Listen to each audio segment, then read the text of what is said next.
This is going to be a really quick video on The Witcher 3, or more specifically on why the questline Family Matters mattered. Before we get into Family Matters, let's talk about choices in gaming. Back in the days of Planescape and Chrono Trigger, people thought the future of games laid in the complex choices we would make while playing them. That never really happened.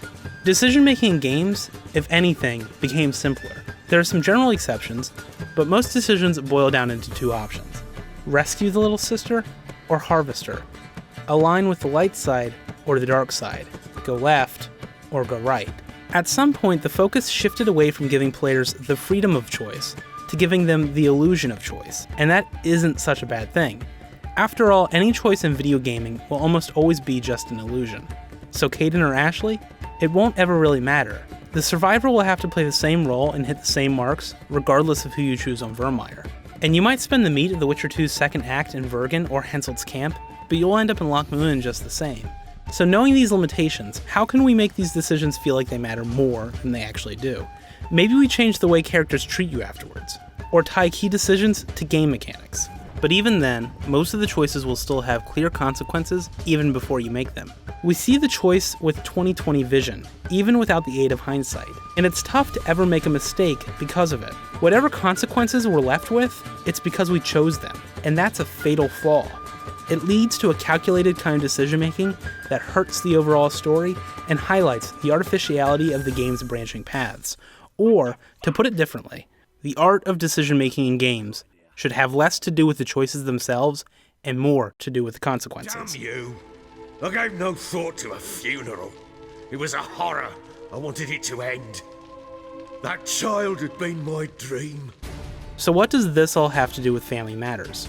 Well, The Witcher 3 is great at playing with our expectations of its consequences in interesting and unforeseen ways. Take this scene at the beginning of Family Matters as an example. Kill the soldiers or disarm the situation and let them live. At the time, there doesn't seem to be any consequence other than how the bartender will treat you afterwards. But maybe 30 minutes later, when you arrive at Crow's Perch, you'll learn that those men worked for the Red Baron, and if you let them live, you can walk right in. But if you didn't, you need to sneak in through the town well. It's a simple choice with only two options, yet the choice had unforeseen consequences that you had no way of knowing about until after the fact. And The Witcher 3 does stuff like this throughout Family Matters, more so than any other stretch of the game. It manipulates the long-standing conventions of choice-based storytelling to create lasting impact and meaningful outcomes. Any other game would have had this choice decide the Red Baron's fate, but in The Witcher 3, it ends up being a red herring. Killing or saving the botchling? Doesn't matter. Either way, you'll be led to the same fisherman in the same hut. Forgive me. You who came, but who I did not embrace. Most of the Family Matters questline actually hangs on whether or not to destroy the spirit of the Whispering Hillock, a demonic creature living in a tree half the game map away from the Red Baron and embedded in a seemingly unrelated questline. The actual decision is almost identical to the Rachni Queen in the first Mass Effect, but while releasing or killing the Queen had no real ramifications for Mass Effect's world, killing or freeing the Whispering Hillock has dire implications for several characters in The Witcher 3, and you have no idea what those implications are until an hour or two later. Unless you're willing to lose that time and reload a previous save, you'll be burdened with your mistakes, just like real life. It takes gut on the part of the developer to do this, to let the player's mistakes be both consequential and unforeseeable. But the reward is great. By hiding its consequences, The Witcher 3 gives the actual decision a lot more power than it normally would.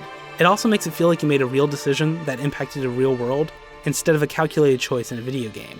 And the mistakes you made are permanent. You feel like you really changed things, for better or for worse. And all that still comes from a simple choice: left or right. Kill it or free it.